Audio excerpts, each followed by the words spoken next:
All right. Elkanah had two wives.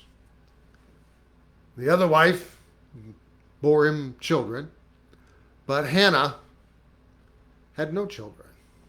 Now, this led to some strife between Peninnah and Hannah, wives of Elkanah. For Peninnah had children, she was in the position of preeminence. But Hannah was the one that Elkanah loved. Yet perceived positioning by Peninnah had her tormenting Hannah, persecuting her, bullying her, for she had the heir to Elkanah's money, Elkanah's property, and Hannah would have nothing. Now, I'm sure most people out there do not know who Elkanah and Hannah are. Hannah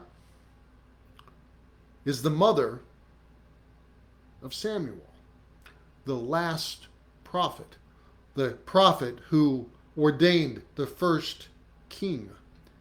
He ordained King Saul, if you'll recall. And we're going to look at this account tonight of Hannah and her issues, her problems, her vow, and her honoring that vow. Now there was a certain man of Ramathaim Zophim of Mount Ephraim, and his name was Elkanah, the son of Jeroham, the son of Elihu, the son of Tohu, the son of Zoph, an Ephrathite. And he had two wives. The name of the one was Hannah, and the name of the other Peninnah. And Peninnah had children, but Hannah had no children. This man went up out of his city yearly to worship and to sacrifice unto the Lord of hosts in Shiloh, as was required. He was faithful. And the two sons of Eli, Hophni and Phinehas, the priests of the Lord, were there. And when the time was that Elkanah offered, he gave to Peninnah, his wife, and to all her sons and her daughters portions. But unto Hannah he gave a worthy portion, for he loved Hannah. But the Lord had shut up her womb. Her adversary also provoked her sore, for to make her fret, because the Lord had shut up her womb. And as he did so year by year, when she went up to the house of the Lord, so she provoked her. Therefore she wept and did not eat. Then said Elkanah her husband to her, Hannah, why weepest thou? Why eatest thou not? And why is thy heart grieved? Am not I better to thee than 10 sons? You know, this same kind of thing was happening with Jacob. He loved Rachel, was tricked into marrying Leah, and then had to work another 7 years to marry Rachel. Abraham married to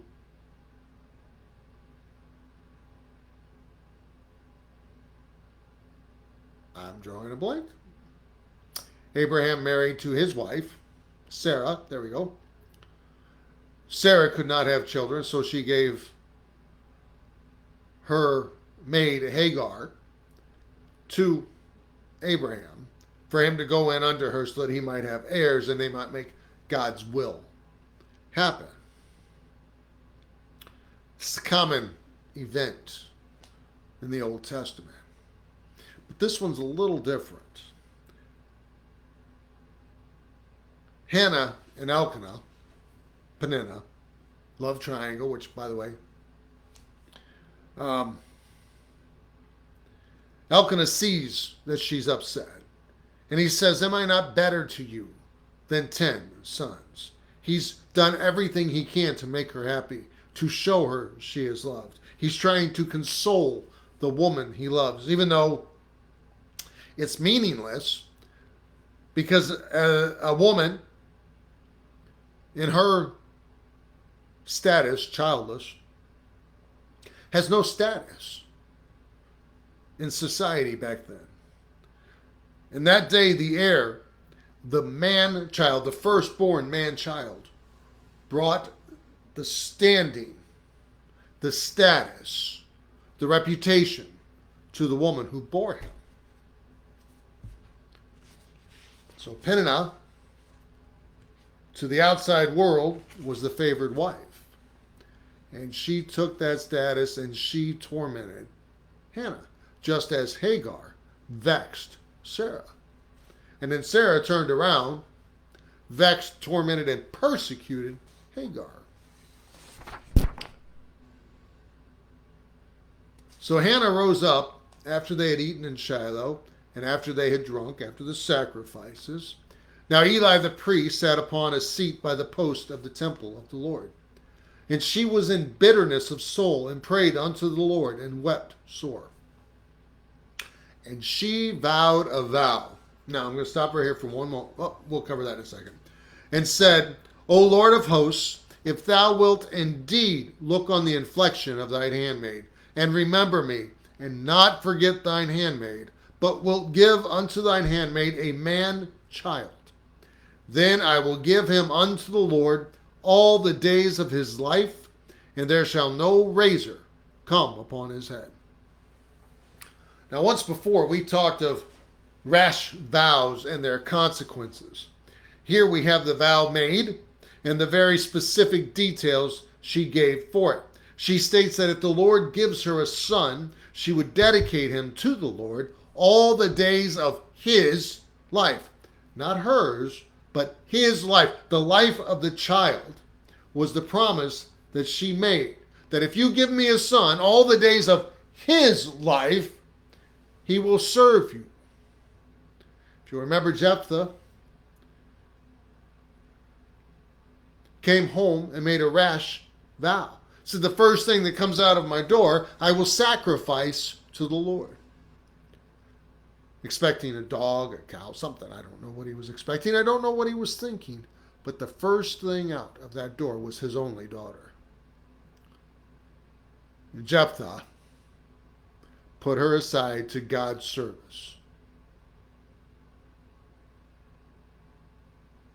Rash vow. But that young lady had to pay the price. Rash vows and their consequences, we talked about it once before. Hannah did not make a rash vow. She made a vow. She reasoned that vow out. She said, if you will indeed give me a child, I will give him back to you. And he will serve you all the days of his life.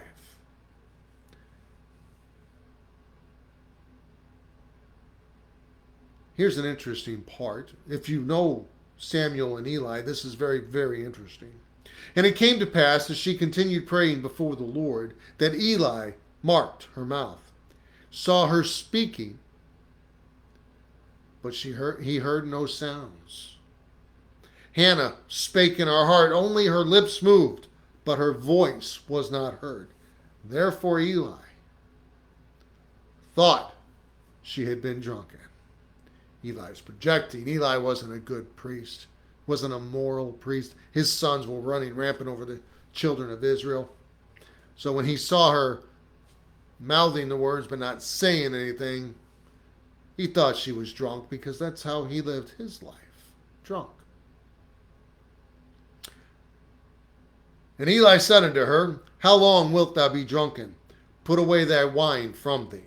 And Hannah answered and said, no, my Lord, I am a woman of sorrowful spirit.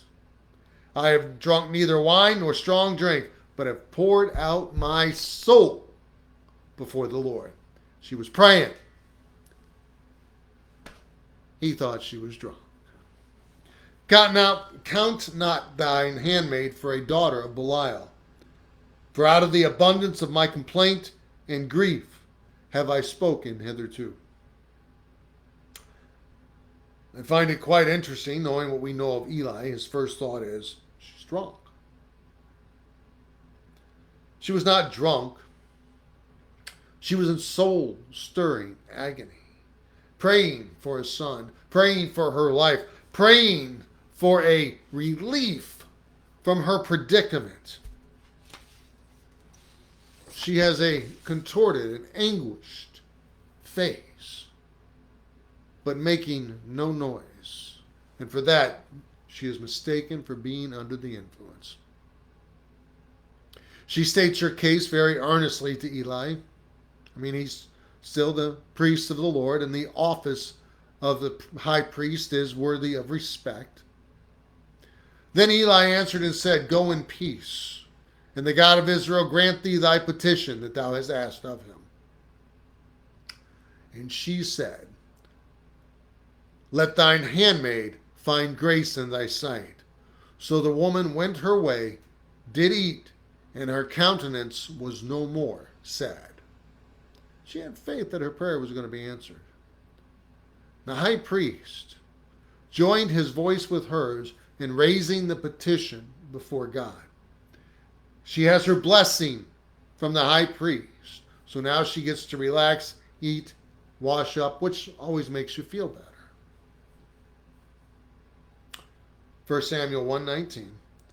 And they rose up in the morning early and worshipped before the Lord, and returned and came to their house to Ramah. And Elkanah knew Hannah his wife, and the Lord remembered her. Wherefore it came to pass, when the time was come about, after Hannah had conceived, that she bare a son, and called his name Samuel, saying, Because I have asked him of the Lord. And the man Elkanah and all his house went up to offer unto the Lord the yearly sacrifice and his vow. Elkanah was a righteous man.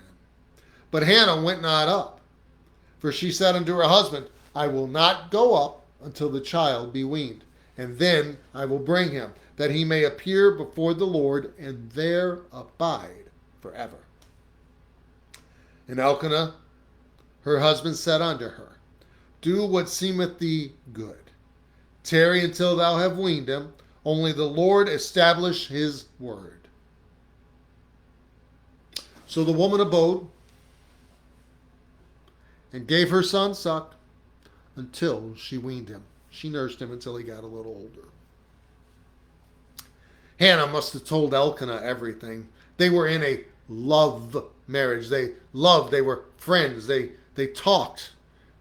She's determined to spend what time she can with the boy, and Elkanah lets her have that time. He consoles her to make her feel better. She wants a child to return an heir to him. They are in a great relationship. Yet he also maintains that she is going to honor her vow. She made a vow. She's going to honor it. He's the spiritual head of that household. The Lord did his part, and she and him, Elkanah and Hannah, they're going to do what they promised to do. And when she had weaned him, she took him up with her, with 3 bullocks, 1 ephah of flour, and a bottle of wine, and brought him unto the house of the Lord in Shiloh. And the child was young. And they slew a bullock, and brought the child to Eli. And she said, O my Lord, as thy soul liveth, my Lord, I am the woman that stood by thee here, praying unto the Lord. For this child I prayed, and the Lord hath given me my petition, which I asked of him. Therefore also I have lent him to the Lord. As long as he liveth, as long as the child liveth, he shall be lent to the Lord. And he worshipped the Lord there. So we close out the chapter here with the arrival of the toddler, Samuel, to the house of the Lord. Now this Samuel went on to become the last judge of Israel. He was a great prophet. He was a great judge. And he was the one who was tasked with bringing in the rule of the kings. Hannah asked for a gift from God. She vowed to take that gift and give it back to him. Now, unlike you and I, when we make a rash vow in the midst of our circumstances, Hannah remembered her vow. And she carried through on it. She honored her vow. And God greatly blessed her gift. Freely given. despite the cost to her. The greatest prophet and judge was born out of a desperate plea from a barren mother. How many times have we ourselves in dire circumstances made a desperate plea to God, a desperate vow, and then turned back on that vow and maybe cost ourselves a greater blessing in the end? It is better to not vow than to vow and break it. It is better to not promise your kids that you would take them to Disneyland and then never do it. They'll remember that. It's better just to say no. They may get mad at you and hate you for a season. They're kids. But you break your promises to your children, your wife, your God. It matters. Hannah was rewarded for her faithfulness and following through. It's all about the faithfulness and the follow through in this relationship with God that we call the Christian life. Faithfulness, follow through. If you get in a situation where you make a rash vow, you say, God, I'll never do this again if you will deliver me. Or God, I will do this if you will deliver me. And then you get delivered. You better keep that vow. You better keep that promise. Just don't make the vow. Don't make the promise if you have no plans on keeping it. Hannah was faithful, and she was greatly blessed.